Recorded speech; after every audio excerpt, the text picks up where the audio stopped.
Thiruvananthapuram മണ്ണന്തലയിൽ bomb നിർമ്മാണത്തിനിടെ സ്ഫോടനം 4 പേർക്ക് പരിക്കേറ്റു. 17-കാരന്റെ കൈപ്പത്തിയറ്റു. 2 പേർ അറസ്റ്റിലായിട്ടുണ്ട്. ബോംബ് നിർമ്മാണം ഗുണ്ടാ പ്രവർത്തനത്തിനാണ് പോലീസിന്റെ നിഗമനം. നിർമ്മാണത്തിൽ കൂടുതൽ പേർക്ക് പങ്കുണ്ടോ എന്നും സംശയിക്കുന്നു. സംഭവത്തിൽ വിശദമായ അന്വേഷണത്തിന് പോലീസ് തയ്യാറെടുക്കുകയാണ്. തിരുവനന്തപുരത്ത് നിന്ന് അഖിൽ ഷാ തയ്യാറാക്കിയ റിപ്പോർട്ടിലേക്ക്.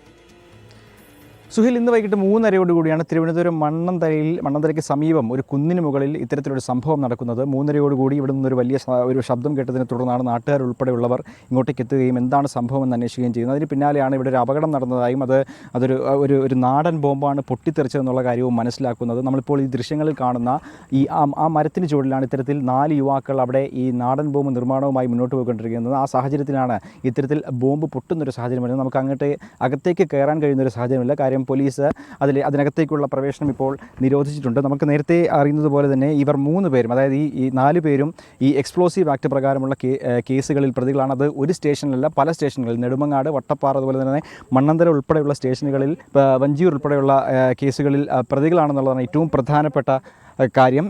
മറ്റൊന്ന്, ഇതുമായി ബന്ധപ്പെട്ട് പോലീസ് ഉൾപ്പെടെ നൽകുന്ന മറ്റൊരു വിവരം, ഈ പ്രതികൾ ഈ 4 പേരും ഈ വഞ്ചിയൂർ പോലീസ് സ്റ്റേഷനിലെ ഒരു ബൈക്ക് മോഷണവുമായി ബന്ധപ്പെട്ട കേസിലും പ്രതികളാണ്. ഇതിൻ്റെ പശ്ചാത്തലത്തിൽ കഴിഞ്ഞ ദിവസം ഇവരുടെയൊക്കെ വീടുകളിൽ പോലീസ് എത്തിയിരുന്നു, അവിടെ പരിശോധന നടത്തിയിരുന്നു. അതിൻ്റെ വൈരാഗ്യത്തിലാണ് ഇത്തരത്തിൽ ഇവിടെ ഒരു ബോംബ് നിർമ്മാണം നടത്തുകയും പോലീസിനെ നേരെ എറിയാൻ വേണ്ടിയാണ് ഇത്തരത്തിലൊരു ബോംബ് നിർമ്മാണം നടത്തിയെന്നുള്ള കാര്യമാണ് പോലീസ് ഈ ഘട്ടത്തിൽ വ്യക്തമാക്കുന്നത്. അതുകൊണ്ട് തന്നെ ഇതുമായി ബന്ധപ്പെട്ട് കൂടുതൽ അന്വേഷണങ്ങളിലേക്ക് ഏതൊക്കെ തരത്തിലുള്ള അന്വേഷണങ്ങളുണ്ട് അതൊക്കെ നടത്താനുള്ള ഒരു തീരുമാനത്തിൽ കൂടിയാണ് പോലീസ്. നമ്മൾ നേരത്തെ പറഞ്ഞതുപോലെ 2 പേരെ കസ്റ്റഡി എടുത്തിട്ടുണ്ട്. അവർക്ക് ചെറിയ പരിക്കുകളാണ് ഇവിടെ ഉണ്ടായിരുന്നത്.